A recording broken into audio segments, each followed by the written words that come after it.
Today I have Lyn Allure. She has the fancy apartment, the influence, the investment, literally all the things that most women want. You represent the woman that they're trying to become. They would look at you and be like, well, why do you want to reinvent yourself? What is the point of that? If we're still living, we have to be growing and evolving, period. Is there like a pivotal moment where it was just like something clicked in your head and you were like, it's time to reinvent myself? I was just so burnt out and I just kept saying, I'm in a funk. Like I didn't know how to explain it. Ended up being like almost a 2-year break. Whoa. So what gave you the courage to just be like, I'm gonna choose me? I don't know if I had a choice. I felt dead inside. I never really dreamt of labor. So chasing a version of labor that like aligned with society, it was okay for me to take a step back and be like, okay, I don't really want that. You told the world that you were engaged. Yeah, and you made a whole video and you took it down. Yeah, I did. They're very confused. Do I want to clear up anything for the internet? Yeah, do you want to clear up anything for the internet? You're listening to the Wealthy Woman Podcast. Welcome to the Wealthy Woman Podcast. Today I have Lyn Allure, or that's what y'all know her as. Right. Thank you for being here, Lyn. Well, thank you for having me, Doni. Anytime, of course. What's funny is Lyn was actually the very first guest that I had on the Wealthy Woman Podcast, and we did that interview virtually with Gabby. And today she's back to do an in-person interview. I'm so excited. How times have changed. Times have really changed. So much has happened. So much, and we're going to get into it. Indeed. So first, let everybody know who you are, just in case they're not really sure about who Lyn Allure is. My name is Lyn. My name's Eastlyn, but I go by Lyn Allure on the internet. I'm just a girl, really. I'm just kidding. I'm screaming. I'm a lot of things. I'm an entrepreneur. I'm a finance enthusiast. I'm a sunset lover. I'm a YouTuber, content creator, all the things. But essentially, I'm just all for women getting to their bag, making their money in the easiest, most authentic way to them. Yeah. And that's what I love about you. There's a lot of finance people online, especially on YouTube. Yeah. But you were one of the first, especially like first Black women that I saw talking about finance. Yeah. So you're really an OG. I bet. Well, thank you for the flowers. And they need to put some respect on your name. Thank you for the flowers. But you know what? When I first started making content on YouTube, I noticed that. I was like, no one's really talking about this. But I feel like at the time, and even still now, I have a different perspective than the masses when it comes to finances, just because I understand the importance of finance, but I do know that it's not everything. Like money isn't everything. And I know there's a whole narrative about like, money rules everything. Money's important. And don't get me wrong. We love making our coin. But yes, it's just a tool. It's a resource that allows you to do more of what you love with more of who you love. It can't we can't idolize money and make it the end all be all and the reason why we do everything we do in our life. So. No, and I love that. And I think that's what Wealthy Woman is all about. Because I used to be that girl of like, gotta hustle, gotta be all the things. Yeah. And I wasn't happy. Or no, actually, no, that's a lie. It wasn't that I wasn't happy.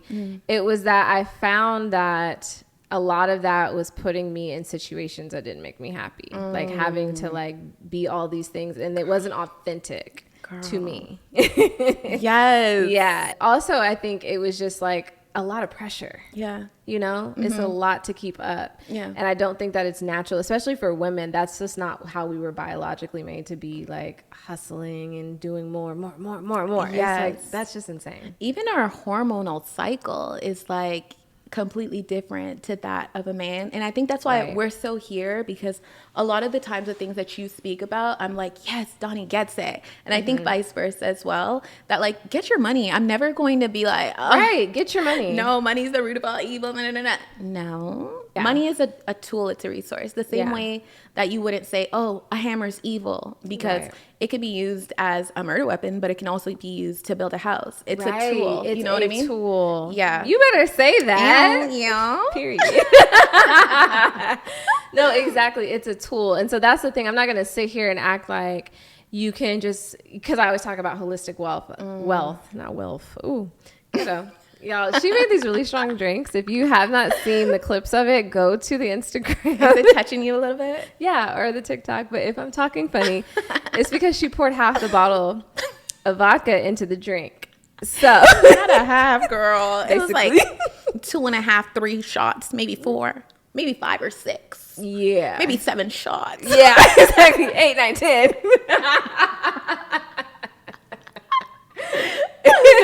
But what I was trying to say was I always try to like ask myself now, after having it all, losing it all, growing it back, I'm like, okay, what do I really need essentially to like have the best life that I want right now, right? Like what would cause me to feel good right now? Like it doesn't, there was a time where I said I wanted to be a billionaire. That's fine. It's totally fine. It's fine. Totally fine. That's grow. Awesome. Right, exactly. And then I said, do you really want to work that hard, Doni? Exactly. No, that's...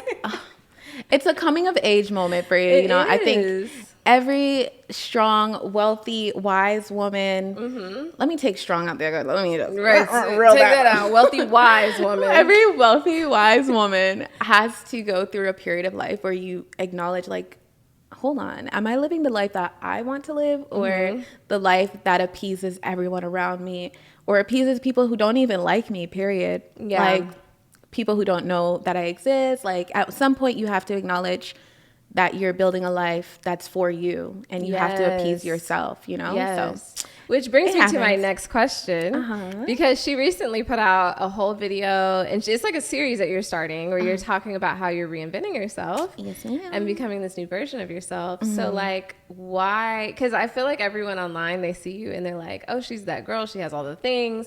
She has the fancy apartment, the businesses, the YouTube channel, like literally all the things that most women want, like the following, all of that, the influence, the smarts, the investments. Stop I could go on and on, but like, stop it, but keep going. But you're that girl, like you represent the woman that they're trying to become a lot of times. That. You're that girl too, honey. Thank you. You are that girl. We're all that girl. Period. Because you are the person that most people aspire to be, they would look at you and be like, well, why do you want to reinvent yourself? What is the point of that? Like, what made you get to that point of deciding, and like, what are you trying to evolve into? Yeah. So first thing, I think that if we're still living, we have to be growing and evolving, period. And this doesn't have to be a financial thing. Yeah. If we're growing, we're talking personal development, your relationships with other people, your relationships with God, how you handle trauma, or how you handle disrespect, how you just carry yourself in the world. We have to constantly be growing and evolving if you're still alive, because living things grow, point blank, period. And if you're not growing, are you living? And growth, like I said, the only area that you can grow in doesn't necessarily have to be money. But then the second reason was that I was just burnt out, and I was operating from a place of being burnt out. I didn't really know what that looked like when I was experiencing it. Yeah. And so I think that my decisions at that moment were not authentic to myself. They weren't conducive to the woman that I wanted to be internally. Yeah. Like, yes, it helps with possessing worldly things when you're just going. But if you're not right within, then you're not going to be right, period. Is there like a pivotal moment that happened where it was just like something clicked in your head and you were like, it's time to reinvent myself? That's a good question. Yeah. You know what? It wasn't, I can't say that it was a one-time event. It was a rollout. It was so many things that contributed to my burnout. Yeah. And my break didn't happen as abruptly as it sounds when I say it. When I talk about the past and I talk about how I took a break, it sounds very abrupt. It sounds premeditated. It sounds like I knew exactly what I was doing when I did it, but it wasn't. I was just so burnt out, and I just kept saying, I'm in a funk. Like, I didn't know how to explain it. People around me, I would just be like, oh, I'm in a funk. Like, I don't want to be, and they were just kind of confused because I'm always like super bubbly. I'll show up for everything. And I was just like, I'm in a funk. Like, I don't want you around like that. I'm not trying to come around like that. I would take like staycations. I would tell my team and my assistant, like, block off my whole calendar. Like, I'm not going to be here. So when I took a break, I thought it was just going to be like a month, because that's what I had promised myself. And then after the month, I was like, this feels really good. I want to keep doing it. I want to keep doing it. And then it ended up being like almost a 2-year break. Whoa. From like, 2 years? Yes, girl. Wow. From like consistent routine work. Like, I would still work from time to time if projects aligned with me, if I wanted to do it because it sounded cool and exciting. But just from like working 24/7 all day, every day. Yeah, it took like 2 years off of that. Wow. Yeah. How do you feel now? Oh, I feel so good. I feel rejuvenated. Yeah. Yes, I feel excited to work and get back into consistently working and setting a schedule that aligns with me internally and that's not going to burn me out. And when I recognize signs of me getting overwhelmed, I make note of that and I switch it up, because we often hear all this content about like make money, da da da. But then it's like, what are you doing it for if you're stressed out all the time? Like, what is the quality of life? Yes, you have money in your bank account, but like you are stressed and you cannot function. Girl.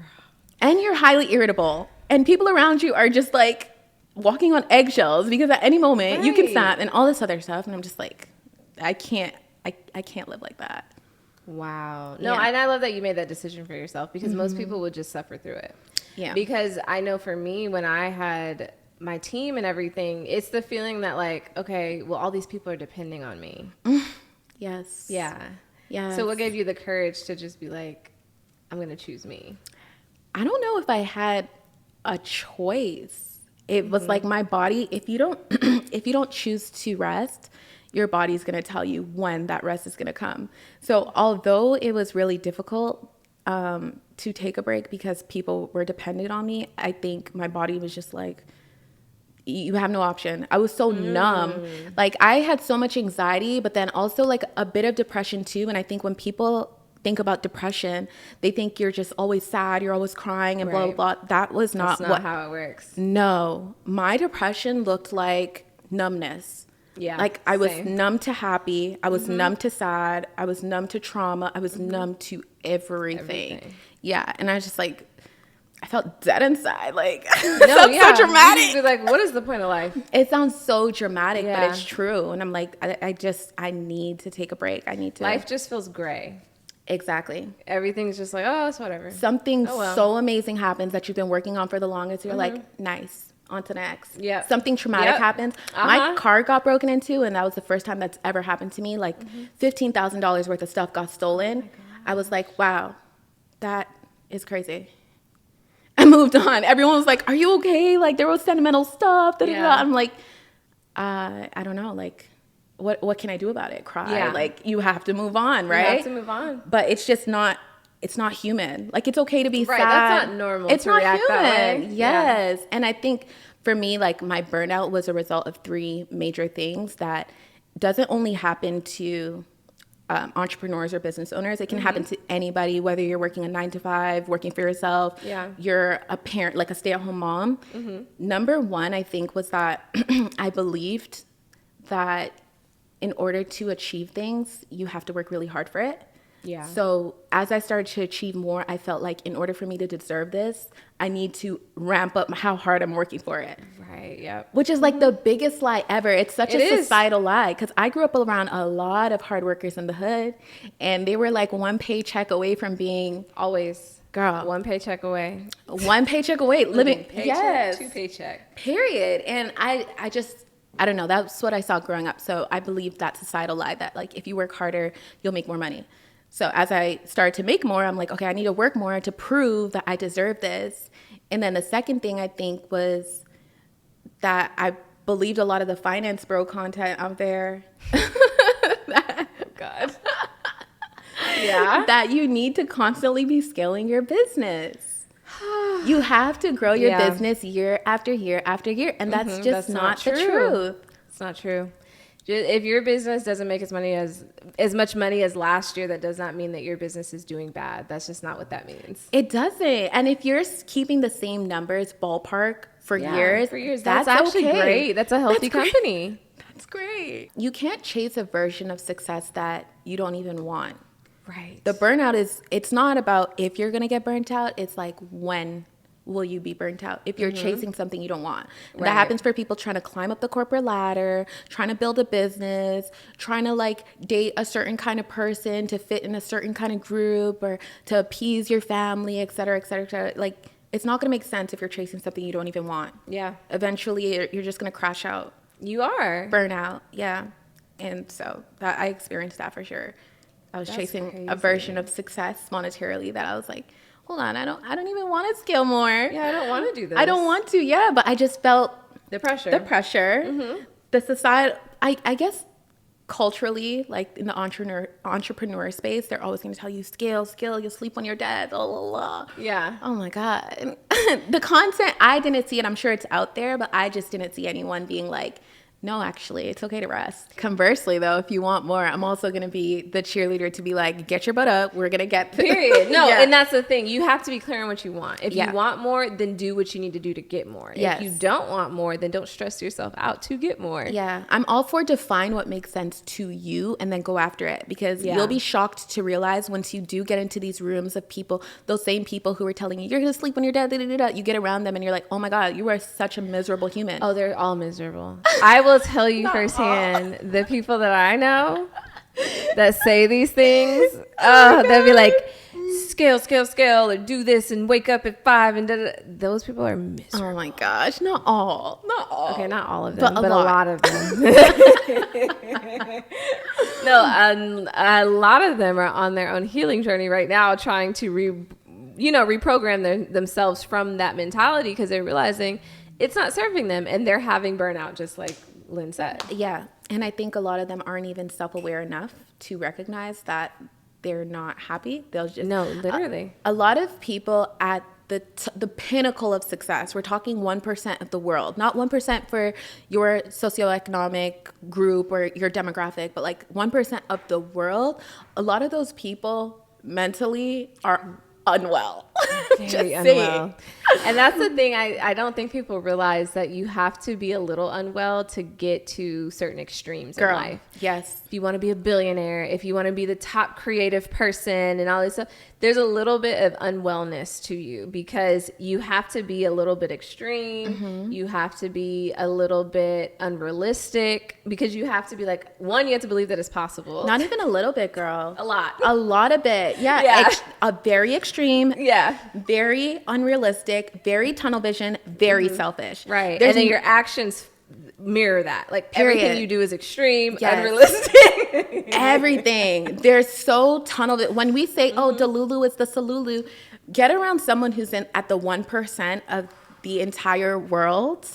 Baby. I'm telling you. You're going to be like, wow, I see how you move like that, because you're a little bit robotic. Mm-hmm. You're mechanical in your personality. You're very cold. Yes. But they see the world a different way. And shout outs to them, because I'm not here to be, I'm not God. I'm not anyone's judge or anything. If that makes you happy or whatever, go for it. Love that for you. Love it. For you, though. That's the key word. For you. For me. Yeah, no. Other desires, personally. So when you were at this point of burnout, what were you scaling? Was it your content? Was it your membership? What were you scaling at that time? Yeah, it was my business, while simultaneously content creation. Mm-hmm. And then, of course, to support all of this, support the brand deal, support the growing membership, I had to scale up my team as well. Yeah. And people management is a whole other... People don't talk about that enough. If I had known the depth of it, maybe I would have been more confident in saying, like, yeah, I'm good. Right. That's the thing. And people I know right now are literally coming to me because I've scaled back so much. Mm-hmm. And they're like, actually, I wish I had stayed where you were. Mm. Like, I wish I had found a way to keep it smaller while going a little further. Or maybe I didn't even need to get this far, because that's the thing. The higher you go, the more responsibility and expenses there are. That's it right there. Yeah. The more expenses. You're making more money, yes, but there's more expenses as well. And it's just a very, like, it's not a lean business anymore. No. There's so much responsibility. You have to do so much just to break even every month. Woo. You know what? When I was younger, was your dream to be like a mega entrepreneur when you were younger? Yes, some form of it. I always was trying to sell somebody something. Aww. No matter what it was, like whether it was fashion or anything really, like beauty, whatever. I was always trying to sell something. Really? And then I really enjoyed teaching as well, but I couldn't make that connection when I was younger, of like how I would be a successful teacher. I really thought about that all the time secretly. Like, I wanted to be like a teacher at a school. Oh, you're so cute. And then I was like, no, they don't make good money. Stop. And then, I grew up and I said, oh, I can't make good money from teaching. Period. Just teach adults. I love that. Yeah. I never really dreamt of labor. So chasing a version of labor that aligned with society, it was okay for me to take a step back and be like, okay, I don't really want this. Yeah, because that wasn't a part of my dream.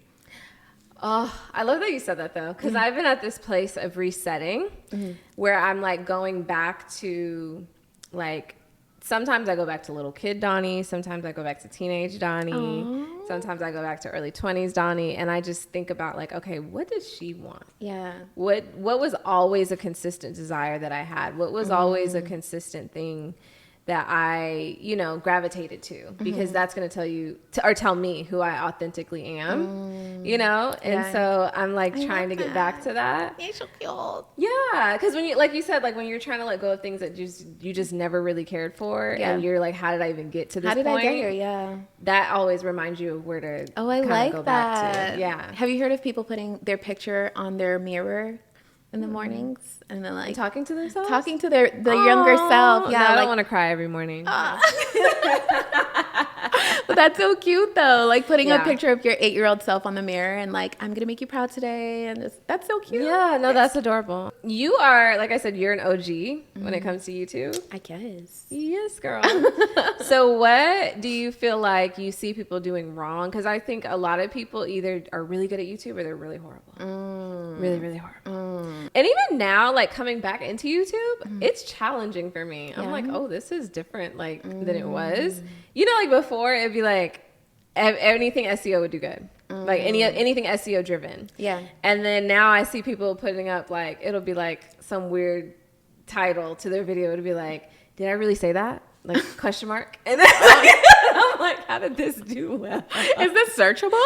Right. Are people searching? Did I really do that? Like, how did that win on the algorithm? Right. But there are some things that are just, you know, tried and true when it comes to YouTube. Yeah. What do you see people doing wrong? And like, you know, that like typically these people are so frustrated and they're like, I don't see why my channel's not doing well, but like it's very obvious to you. That's a good question. Let's bring this in a little bit. Let's talk. Let's talk about this. Yeah, okay. yeah. So I feel like with YouTube, the name of the game is quality over quantity, whereas these other platforms like TikTok and Instagram, it's quantity versus quality. And I don't mean that people aren't putting hard work into their Instagram reels and their TikToks. Absolutely not. There's a lot of effort that goes into it. But the production quality can be whatever. I think actually on like TikTok and Instagram, things perform better. I think when it seems like it's like a snapshot, or what's it called when you're just like eavesdropping on someone's conversation? Yes, I get what you're saying. When it seems like it was unplanned, just very spontaneous, sporadic, exactly. Yeah. Whereas YouTube, I think the name of the game is intentionality, because you have to be intentional to hop on YouTube. You're looking for something. You're looking for an answer. You're looking for entertainment. You're looking for both. And I think the quality that you put into your YouTube videos is like getting people to see your personality a little bit more. Okay. But also giving them like good information. Yeah. Whereas TikTok sometimes, or even Instagram, like some of the best performing videos are just like a 3-second clip with text on screen. Yes. And it performs so well. It's like, it's just completely different. So I think sometimes people use the same strategies they used on Instagram to try and grow on YouTube. That's not what they should be doing. No, because YouTube is just different from all the other social media platforms out there. It's so different. It's so different. The only one that I feel like it's a little similar to is TikTok, in the sense of like how the community engages. You know, like on YouTube, if I post something, everyone's going to comment something long, and you know what I mean? Like it's a paragraph comment or something. Whereas on Instagram, people be like, that was cute. Heart. Oh. TikTok, people be like, girl, what was that? You know what I mean? You know what? I never even thought about that. Yes. It's the community is very engaged on TikTok, very engaged on YouTube, if they're locked in with you. You're so right. I do think that speaks to the community aspect, period. Yes. On YouTube, if you look at the comment section on even YouTube Shorts, it's all positive. It's all, girl. Is it? Yes. Sometimes I watch a video and I'm like, I just know these comments are eating her up. I look at the comments and it's like, oh, I love that you are so vulnerable and so authentic. I'm like, oh, it's still positive on these sides. Kind of like what TikTok was a while ago too. I don't know. I don't know what side of have you been? Have you seen otherwise? What side of YouTube she's on.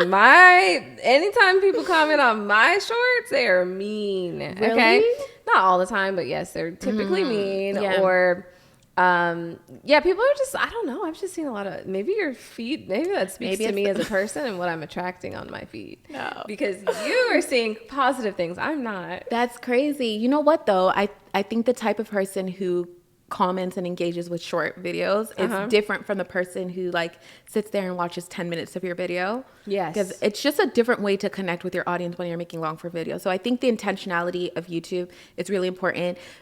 Paying so much attention to your thumbnail because of how content is found on YouTube. People have the choice to decide what they're watching versus like Instagram and TikTok. You're kind of just scrolling and whatever comes. That's a good point. Yeah. People come onto the YouTube, like youtube.com or whatever, and they have to scroll and choose what they're going to watch for the next 10 minutes. So I think the thumbnail plays a big part, and that's probably why we're seeing those titles of like, did I really just do this? Because someone's like, oh, what did you do? What did you do? Yeah, okay. That makes total sense. Okay. Yeah, that thumbnail needs to like evoke so much curiosity or like be aesthetically pleasing or there's so much psychology in the thumbnail.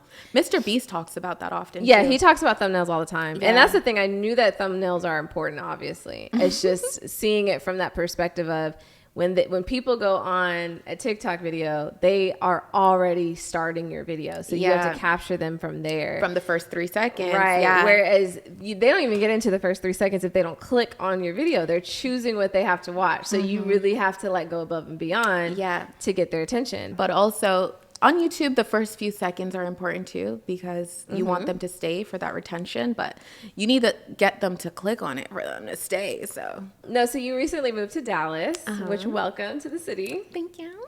But this is a whole new, not even just a new city, it's a whole new country. I know. Yeah. So like, as you are getting acquainted with the city, building community, what is your strategy for like connecting with like-minded women and getting, finding your tribe? So I'm not an extrovert by any means. Like I could probably deal with the extrovertedness for a few hours, but I think the term is ambivert, where like you can be outgoing, but then you need time to like retreat and recharge. Listen. After an event of like not knowing anyone, I go home and I'm like, okay, I'm not doing an event for the next 2 days or something. Like I'm not going out. I thought you were going to say something longer. 2 days is not bad. 2 days isn't bad? No. I'm like, I don't want to see nobody else new. I'll be like, I don't want to see nobody for a week. Realistically, it'll probably be a week too. But I think that I just love using social media for the tool that it is. And I like to put out content and then it connects with people who it connects with. Like, I'm just going to be my authentic self, share what I'm going through at the moment, share what's up with me. Hopefully it helps someone in the process because that's the intent. But it tends to also do a number of other things. Like, yes, you're helping to motivate, inspire, educate, but then you're also connecting with like-minded people because you tend to resonate with people who can also relate. And then there's also the finance aspect. You're making your money at the same time. Yeah. So I just love social media for the tool that it is. And typically, I tend to meet people through social media. I met you through social media. Yes. Years ago. Social media. Yes. Years ago, we met through social media. I have a couple of friends in Dallas already. Some I met through social media. Some I knew before, like just from Toronto. And then I'm not afraid to slide in people's DMs. Like, I love that. No, that's what I loved about her. So she found me because I was running ads. She saw my ad and she was like, "Hey girl, I see your face all the time on YouTube." And she was like, and I was like, "Oh, this is Lyn, of course. I love your channel." And then I was just very shocked that you DM'd me and you didn't want anything. You just said hi. You were just like, "Hey girl, I just wanted to connect with you. Like, I love your ads. I love this, whatever. Like, I think what you're doing is dope." And I was like, "Oh, yeah, a nice person. That's crazy." No, I do that all the time. And like 99.9% of the time, or let me not lie, like 98% of the time, I don't want anything. I'm just like, you're doing amazing. I see you doing things. Shout outs to you. Like, congrats on everything. And that's literally it. Like, whether we connect, whether they reply back, like, I don't really care. I'm just like, I just want to tell this person they're doing amazing. They're doing good. Because usually, I know for myself, I read all my messages. I don't necessarily always get time to respond to all of them. Yeah, but I do read them. Exactly. So sometimes I'm just telling someone they're doing amazing. They read it, they have that little gem, and they move on, whether they know who I am or not, right? Yeah. But then also the opposite happens where people reach out to me and they're like, hey, I just watched your video. It really motivated me, or I resonated with it a lot, and blah, blah, blah. And I'm like, well, thank you for letting me know. Sometimes I get to reply, and sometimes I'm just like, that was really sweet. Yeah. And then maybe a friendship forms, maybe it doesn't. But I don't really like look for friends in the season of life. Okay. Yeah. You just let it come to you. I just let it come to me. Period. If I make a friend, I make a friend. If I don't, I don't. But I'm not on some Drake no new friends type thing. I'm just more so like quality over quantity. That's like the name of it. That's such an authentic answer, because anyone else would have tried to come up with like a 3-step plan or anything. No. But you're just like, girl, I don't. So next. No, that sounds so dry and cold. No. It's great though. That's very authentic, because that's the reality. Like, and that's why I asked you, because a lot of the people listening, they're like, how are people making genuine friendships? Yeah. And then also, how are you meeting people that are at the same caliber as you, or that are heading in the direction that you want to head in, you know? Yeah. And so sometimes it's hard to figure out how to make those connections. But I think, like you said, the way you did it with me, and not how you do it with everyone, you didn't want anything. Yeah. You were just saying hi. You were saying, you know, hey, this is cool, whatever. And then, you know, you left it at that. If something came of it, cool. If it didn't, cool. Yeah. I was genuinely like, this girl's killing it. I see her face on all of my videos, because I watch my own channel in incognito. I have YouTube. Yeah. I love it. Me too. You do, right? I used to. Yes, because it's good research to see what resonates. What's coming up. Exactly. What's recommended. Yes. And a little hint. A little hinty hint to see what YouTube associates your videos with, other channels, etc. But when I'm watching it regular, I have no ads. But every time I was on incognito, I'd be seeing your face, and I'm like, who is this girl? And then, were you running Instagram ads too, or no? Not at that time, just no? YouTube. Okay, but I think I just maybe saw you through my Explore page, and I was like, this girl again, who is she? She's doing amazing. Because I'm seeing her. I'm gonna run them again. I was just like, wow, a Black woman talking about business on her issue. Because like you said, around the time that I was creating content, I didn't really see a lot of Black women. This was pre-pandemic, mind you, too, that I started creating this content. So I think I started seeing your content maybe early pandemic. Yeah. Yeah. So I was just like, okay, yes, a Black woman talking about money, business. This is not really often happening. Yes, it's not often seen. So let me just slide in her DMs and tell her she's doing amazing, from one finance girly to another. I appreciate it. Do your thing, and that's it. That meant a lot, honestly, because it's like, sometimes, like you said, there was no one else doing it. Yeah. It was just me and maybe a handful of other people, but it's like, when there's no one else doing it, you're like, I don't know if this is good. I don't know if this is resonating. So sometimes hearing it from your peers, like, just very rewarding, you know? Yeah, no, I feel you. And I appreciate that as well. Like, the energy you gave back, because someone else could instantly go into like competition mode and be like, oh, why is this girl messaging me? We like make similar content, but that's not my intent. If someone takes that type of positioning with me, you're gonna be competing. That's not my problem, girl. That's a you thing. It's a you thing, because I promise you, I don't compete with nothing. What is the point? What are we competing over? Listen, I can't be you and you can't be me. So what are we doing? Just get over it. What are we doing? And I don't want to be you. I don't want to. And you don't want to be me. I don't understand. You're a big weirdo. A big weirdo. If you're trying to be me, that's weird. I'm not trying to be nobody, and I feel like competing is so whack and so tacky if you're not getting paid to compete. Like, I used to cheer in school, and once I was done with competitive sporting or whatever, I'm like, okay, that's the end of it for me. But it didn't even feel good to compete, because I was just like, I actually don't like that feeling anymore. Like before, when it came to business and like, or just being smart, or just anything where it was like I get a reward at the end, I definitely felt like, oh, I got to be the best. Now I'm like, I don't even like that feeling. I hate it. I do not compete at anything. You're not gonna catch me fighting over the rights to da da da da. I don't compete. Just have it. If you here you go. Have at it. If it means that much to you, please take I don't fight over men, have him. Let him pick you, choose you. I won't even fight the man over the man. Okay. You can ask my man. You've been chosen. You're either going to be here if you want to or you're not. I don't know what to tell you. I don't. So yeah, I do the same thing with friendships. Like, yeah, I like quality friendships over quantity. Even if I have 2 friends in my life at that moment, it's going to be good, in depth. Like, you can count on me, I can count on you type friendships. Yeah. But to have just like multiple friends who are just all successful and it's very surface level, I don't really care for it. Yeah, and that's the thing. I don't like surface level people is what I've learned. Yeah. No matter what it is, what dynamic it is. But I think when you lead with authenticity, it like definitely weeds out the people naturally. Yeah. Oh, 100%. Yeah. Because people can tell, I don't know if you're fooling yourself, but you're definitely not fooling people around you. They can tell when you're faking it. Oh, absolutely. They can tell. And this is coming from an ex people pleaser. Same. Yeah? Yeah. Oh, yes. Girl. I was the biggest people pleaser. Oh my gosh. It's so crazy for me to look back and think about it because I was never a people pleaser when I was younger. It'll go deep too when you like discover where your need for people pleasing comes from. It's just like, I think sometimes we say, not us, but like in general, when people say, oh, I used to be a people pleaser, they almost say it with like a badge of honor, but it's really not a great thing. It's not at all. It's horrible. Yeah. And really, it's a game of manipulation. Girl. Because you're just trying to manipulate people into giving you the reaction that you want. Into liking you, and it's a version of you that doesn't even exist. So what are we doing? What are we doing? Yeah, because after you figure out that you like me, it's like, oh, you don't really like me. So when you came out of people pleasing, was it hard for you to figure out who you were, as a default?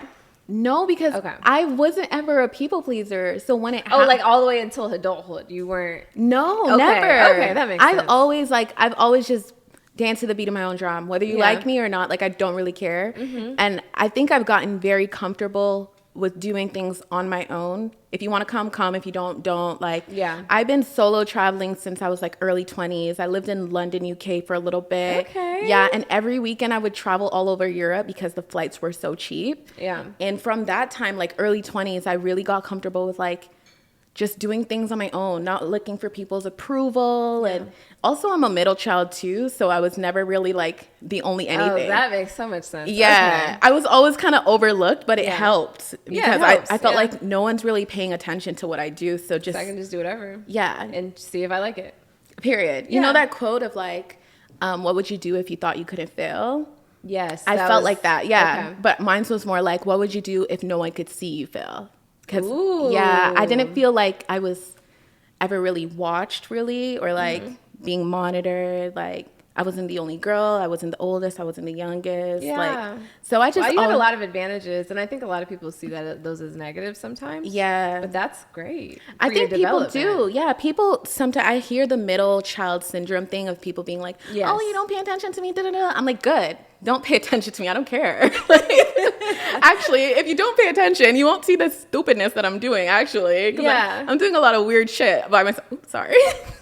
I'm doing a lot of weird things by myself. So yeah, don't pay attention to me. Yeah. But then I think when I like started to grow exponentially on social media, I started to become a people pleaser because I felt like so many people were paying attention to me. And I didn't want to let them down because it's not, it's not very natural to have like hundreds, thousands, millions of people. No, that's not a normal experience. It's not. It's very weird.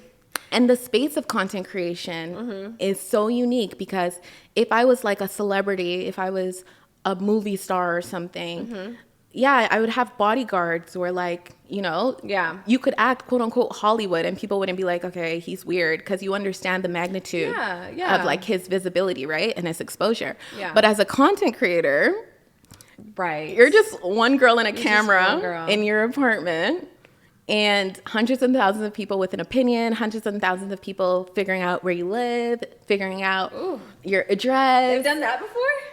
Yeah. Ooh. Girl, let me tell you, I was in Whole Foods one Saturday looking a hot mess. And I got to my car and something just told me to look through my DMs because I barely looked through like my DM requests. Yeah. And a girl, shout out to you if you're listening. It's all love. I know it was coming from a place of, not a place of hate or anything, but she had sent me a picture of myself and was like, I think I just saw you in Whole Foods, but The audacity. I said, whoa, first of all, this angle is so... Is she the paparazzi? What is happening?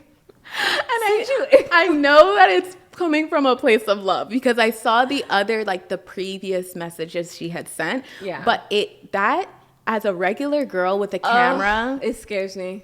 It's so uncomfortable because you're like, hold on. No, I literally think about that all the time when I go certain places. Yes. Especially when I was running ads. And then later, with TikTok, my videos trend all the time. So it's similar in the sense of like, people are used to seeing my face. There are people, like, even when I date people and they show their friends, they're like, oh yeah, I've seen her before on TikTok, or I've seen her this, you know what I mean? So it's like, if you don't know me, somebody in your life has seen my face somewhere. Yeah.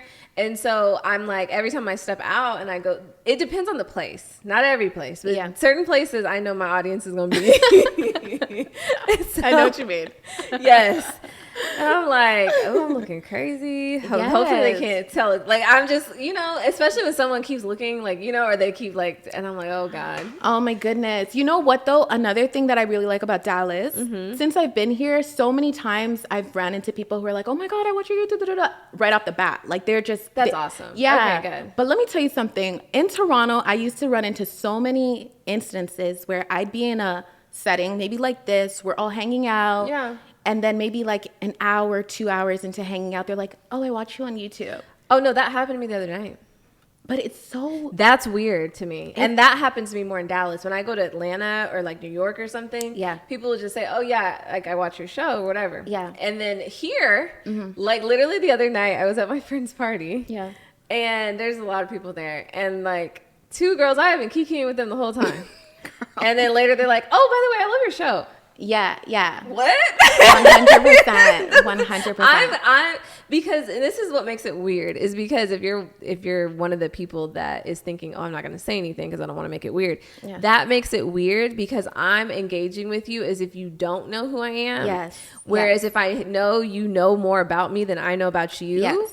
That gives me a different way to handle the conversation, You just explained it so perfectly. That it feels uncomfortable because now I think that you've been strategic with how you speak to me this entire conversation. I came in here being myself, being open, not knowing anybody for the first 2 hours, and then you pop out of nowhere. By the way, I watch your YouTube. Do you still do da-da-da-da? I saw you did da-da-da-da. And I'm like, oh, so you knew me, but you still said, hi, nice to meet you. My name is... literally... My name is so all the motions. What's your name? And I'm like, so you didn't even have to do that with the whole like, what's your name? Why are we doing this charade? What do you do? Oh, are you from here? Like you already knew. You already knew the whole time, and that to me just feels so inauthentic. So I think around that time I start to be like really anxious and overthink my decisions because I was so hyper visible, and I needed time to process that really, and it turned into people pleasing, overthinking my decisions, and having like a distorted sense of self because I started to make decisions based off of what the masses would probably be able to digest better and like, oh yeah, ooh, I know that one. And Jasmine had to get on me about that. Really? Oh yeah, it was a whole thing. It was a whole thing. No. She just used to be like, "You're just so inauthentic online. It's just ridiculous." No, what? Yeah. How were you authentic online? How was she being inauthentic? Yeah, because I just wasn't being real. Like I just wasn't. I would just like package myself up a certain way to make it more digestible. But then she was just like, you're not showing your personality. You're boring. You're not relatable. You're basic. Okay. You're not that cute, and your hair is dusty. But she was right. But you need a good friend in your corner to just tell you, like, you're better than what you're portraying to be. Yeah, you as yourself is better than, like, the imaging, the branding you're trying to put together, blah, blah, blah. Absolutely. But I see both sides, to be honest, because at the end of the day, social media is a job, right? And, like, absolutely. You don't go tell nurses, like, you need to razzle-dazzle your personality around these patients. Literally. So I see both sides. I don't know. Yeah. Yeah. Okay, so let's back up a little bit. Okay. Because earlier when we were making our charcuterie board and our cocktails. I'm like scared of her questions. Like, I don't even know that. Those are some hurricanes that she made. I had to slow down because I was like, I can't even get my words out. No, but she told everyone, go to the Instagram to watch the full video. But she told everybody that she used to work at Hooters and was, a bartender and stuff. Right? Mm-hmm. Yeah. So how did you go from being that to this? Like, what were the beliefs that you had to create for yourself and the beliefs you had to let go of in order to become this version of you? You know what? I think if I want to do something, I'm going to just try it. I don't like assign a ease or hard level to things before I try it out. I'll try things at least once, see if I like it and move on from there. But I started YouTube as like a creative outlet because I was in university for accounting and finance, and it's super mundane, very dry theory, and like I just needed a creative outlet somewhere. And I watch YouTube a lot too. So it was just an easy first step. And then from there, I think the opportunities just presented itself. And I'm like, okay, if something comes on my lap, who am I to deny it? Right. Who am I to send it away? So it really just started from me feeling like, if I want to do it, I'm going to try it. I'm going to do it. So I wanted to start creating content, and I did it. Then I wanted to open up a store, and I did it. Period. And then I wanted to open up a membership store, and I did it, or a membership period, and I did it. Anything I want, I do it. And now I'm in real estate development because I want to do it, and I did it. Yeah. So if I want to do something, my mentality has always been how and not like if. If I want to do it, it's how can I do it, not if I can do it. Because I already know the answer to, I can do it. So period. Why not? Why not? I used to have this pastor years ago. I don't know. I can't remember his name. Oh, I think his name is Larry Huck or something. I don't know. He always says, if someone's going to be blessed, might as well be me. Period. So I apply that to everything. It's like, if someone's going to do it, might as well be me. If Why someone's not? going to have it, might as well be me. If someone's going to get Why blessed, not? might as well be. Well, I can't even say it. Might as well be me. Right? Period. But yeah, I love that. How, not if. Yeah. It's always, how can I figure it out? And then just do step by step. Like, I didn't know that I would be over here at this. I wasn't thinking about step 10 when I'm only on step 1. Of course, you visualize and you're like, oh, of course I want that. But when I was thinking about how to do things, I'm not figuring out how to run a membership. And I haven't even started my YouTube. I haven't even opened up my YouTube. I don't even have an audience. Yeah. So I wasn't thinking about how to run Good Girls Gone Boss. I really was just like, how do I upload my first video? How do I grow on YouTube? So that's what I was fixated on when I first started uploading on YouTube. I was like, how to grow on YouTube, how to get your video to go viral, all that stuff. Like, that's what I was searching. I was commenting a lot to like just grow the channel. Yeah. And then, as the steps went on, I was like, okay, how to open up a Shopify store and how to negotiate brand deals, blah, blah, blah. I'd be searching whatever step I'm on, really. Period. No, that's it. That's really it. Look at the step you're on and go from there. Exactly. Okay, so I do have to bring it up. So well, I know this because we're friends, but you told the world that you were engaged. Oh, okay. Yeah, and you made a whole video, right? Okay. And you took it down. Yeah, I did. And so there were some people that thought you're married. Some people thought you are not with him anymore. They're very confused. Yeah. So my question is, do I want to clear up anything for the internet? Yeah, do you want to clear up anything for the internet? No. Or? I'm not clearing up anything. Oh, okay. Well, she's not clearing up anything. And that's it. Oh, period. No. I feel like I took She said what she said. I said, Nini, what I said. I feel like I'm very protective over my personal life because as we spoke about the magnitude of like being visible on the internet, there's so many blessings that come from that. But then also like there's a lot of monitoring spirits. And I just feel like... We talk about that all the time on the show. Do we? Yes. Okay, yes, because monitoring spirits, find something else to monitor. But I just... That's the one. Tell the monitoring spirits to find something else to monitor. Okay? Period. Yeah, I just don't think that it is relevant. And I think some of my favorite people in media, they are great because of what they do, what they produce, and it has nothing to do with their relationship. Exactly. There we go. Oftentimes, I think women have to deal with this way more than men do. Mm-hmm. But the moment you are attached to a man, your brand is now like featuring him. Yep, you know, all the time. You're now, athlete so-and-so's ex-girlfriend or ex-athlete's wife and da-da-da-da. Even though you've been working on your craft, your career for years, maybe even years before you met the person, right? And like, I think Megan Good is a great example of this, because there's people like Sanaa Lathan, Kerry Washington. You know them for being great, period. Like, by themselves. By themselves. Yes. But look how gorgeous and stunning Sanaa Lathan is. Do we think that she's not, like, she doesn't have a personal life? Of course she does. Of course she does. But you just know her for being Sanaa Lathan, and that's it. But I think a great example of like the differences in how the media starts to warp your work is Megan Good, because she was Megan Good, period. Yeah. Megan Good on her own. As soon as she got with her husband, who seemed to be a great guy, suddenly, is she holy enough for him? Is she good enough for him? All of this stuff. And then she's now dating that other actor guy, and it's, what is she doing with him? Like, your personal life just becomes topic of conversation. Yes. And I just feel like if you have access to me, you already know what's up. And that's that. If I am in a relationship, if I'm not in a relationship, if I have children, you know, you know me because you know me. You know and that's me that. You know me. But I don't think that it is conducive to like helping people. Right. Because oftentimes too, I think if I'm sharing like my personal life, it can come off as bragging unless there's an angle that is inspirational, motivational, educational. Yes. But if I'm just like, look what my man did for me today. Did your man do that or no? Oh, you don't have a man? Okay. Like, I do that on my close friends. I mean, like, look guys, what my man got me. But see, I do that in my close friends, but also my close friends already know what's going on. They already in my personal life. So it's just like whatever. Yeah. So an update, like, okay, sure, because I was probably gonna tell them in person anyways. All my friends know the updates in real life, what's going on, da da da da.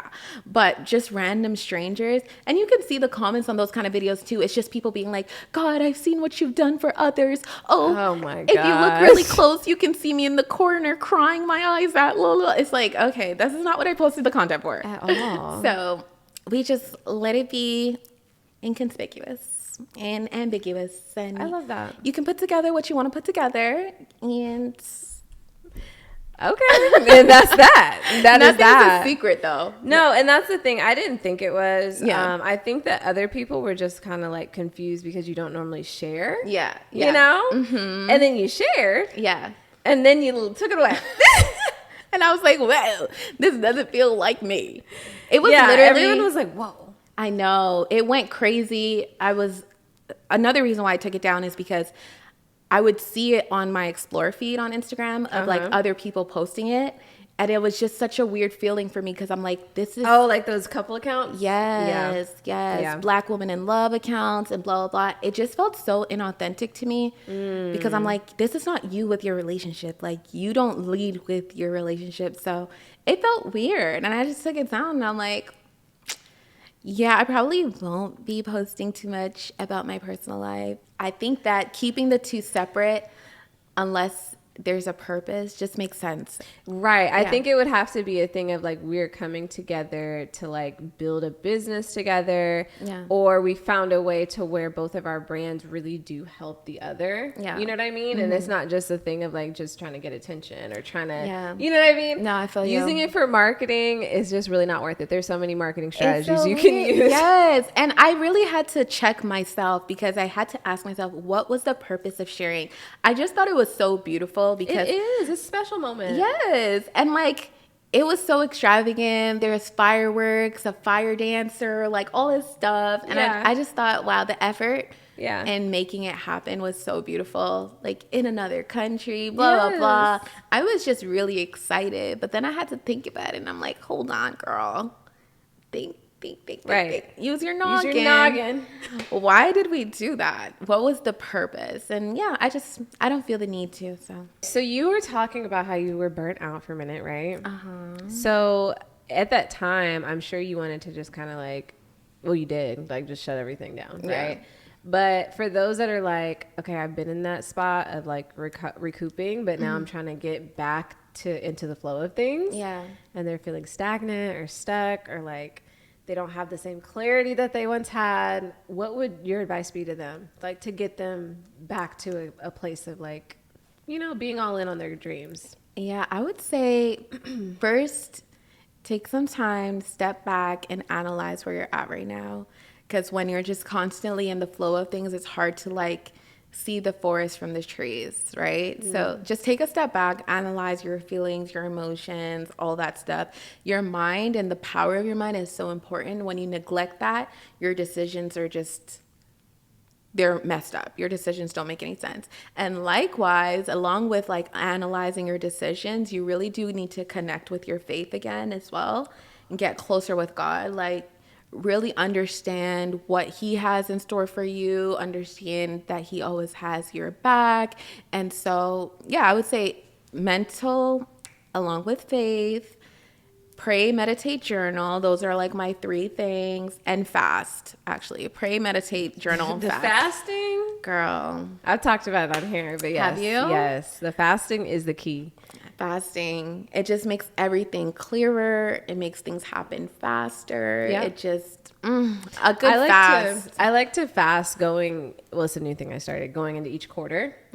I'll do a fast so that I can get clarity on how to move forward, because what I planned at the beginning of the year may not align with where I ended up.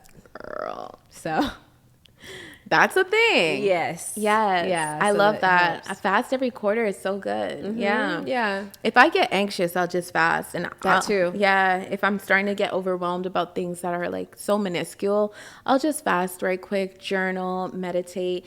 And another human being can't be like, if you're feeling stagnant, another human being can never tell you what your next move is. It's impossible. It's impossible. No, it is. Every time I've been stagnant and tried to take advice from everybody, whatever, no matter what they say, no matter how good it sounds, it's not giving, like, you know, inside. You are going to know. You can ask yourself the questions, but you have to be willing to listen to what comes up for you. Yeah. And also sometimes you need to like clear out all of your influences so that God can speak to you, or so that you can get the right thing to spark the idea, the thought, whatever that gets you out of that stagnancy. Yeah, point blank period. I think that you really need to get direction from a source that's not human, because it comes through clearer. Human beings, we're all flawed. Everyone has, even, I'm sitting on here, I can only give you advice from my perspective, but I don't have like a view of the entire world. Yeah. What's ultimately right, what's ultimately wrong. I can tell you what's good, what I like, blah, blah, blah. But I'm a human being. So I can tell you how to do certain things if you want to know. Maybe you pray, you fast, and the direction is start a business. I can tell you how to start a business from point A to point B. I can tell you step 1, 2, 3, all the way to 10, but I can't tell you that that's what you're meant to do in this season. Right. That has to come from source. Yeah, from God. Yeah, from God, from source, from within. And so, yeah, pray, fast, meditate, journal. That's like I would say trifecta, but there's 4 of them. So, you know. The quadruple, whatever.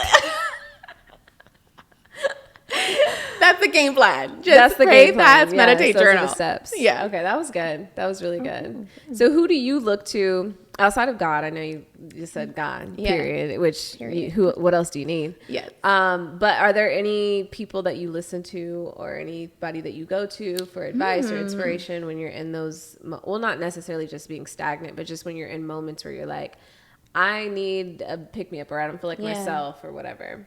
I know you said outside of God, but really I felt that that's, even when I was like burnt out and looking for like what's next, that was the only thing. Yeah, I think that prayer it's so clear. It's not like mixed signals. When you pray and fast, there you go. It's clear and it's loud. I used to, when I was younger, be a little insecure about like my relationship with God. I used to see my mom praying, fasting, crying when she's praying and all that stuff. I'm like, oh my God, why can't I do that? Like, girl, you go.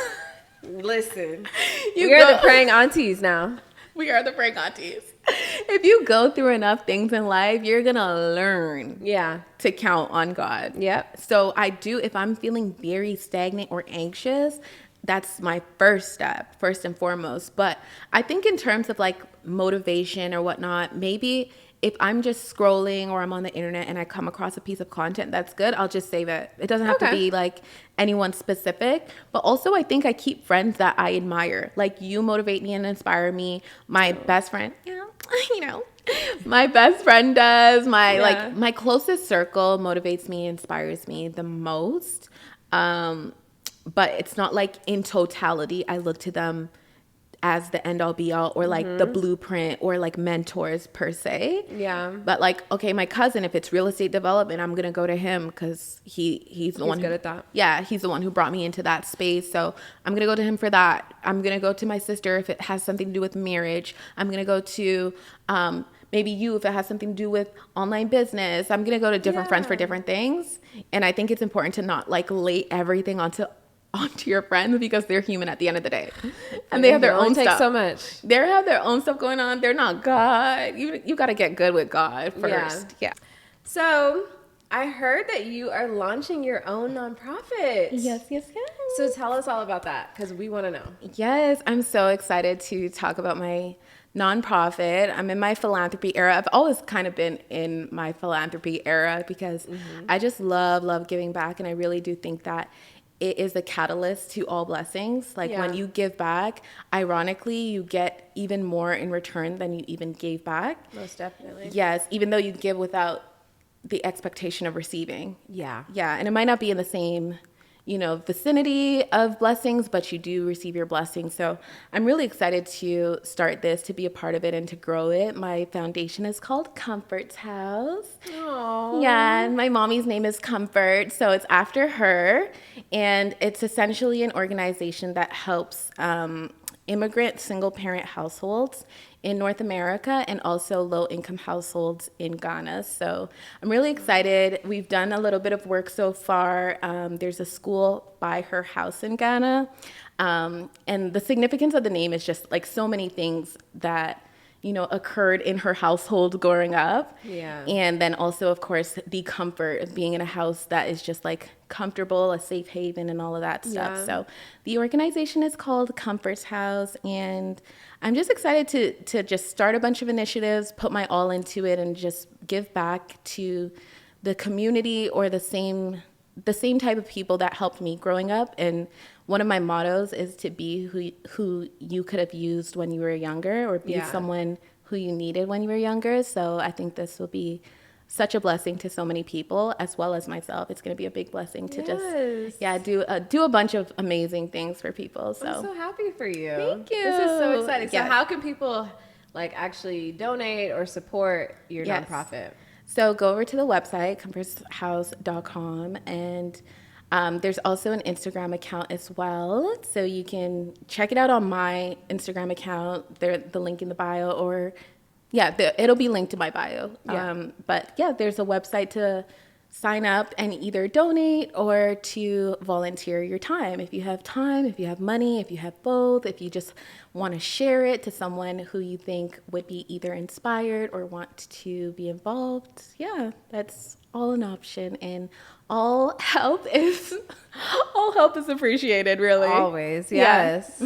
Okay, now I meant to ask you this. I've asked you this before because you've been on the show. This is the thing. You've been on the show before. And I normally always ask every guest, what does it mean to you to be a wealthy woman? Ooh. Right? Mm-hmm. So we've already asked you that, though. So... Well, maybe today I have a different opinion. Oh, okay. Let's hear it then. So I might have said the same thing, actually. Right. Let's see if you said the same thing. We'll cut to the clip, but go ahead. I think a wealthy woman lives life on her own terms, very unapologetically, and she makes decisions that align with her higher version of self. Is that what I said? I don't think you said that one. That was good. Okay. Period. Okay, nice. I feel like I might have said that, though. I don't think you did. No? Okay. I don't. Maybe some part of that, but I don't think it was that. Okay, nice. Well, that's how I feel today. I love that. Yeah. Okay. What were you going to say, though? I was going to say, who do you see as when you think of a wealthy woman, who comes to mind? Ooh, myself. Period. Well, Lyn, how can people find you if they want to keep up with you and, you know, stay up to date with everything you got going on or support you? All the socials, YouTube, Lyn Allure, Instagram, Lyn Allure, website, lynallure.com. Also, Good Girls Gone Boss on Instagram and goodgirlsgoneboss.com. So that's all the places. You're so bright. And you're such a...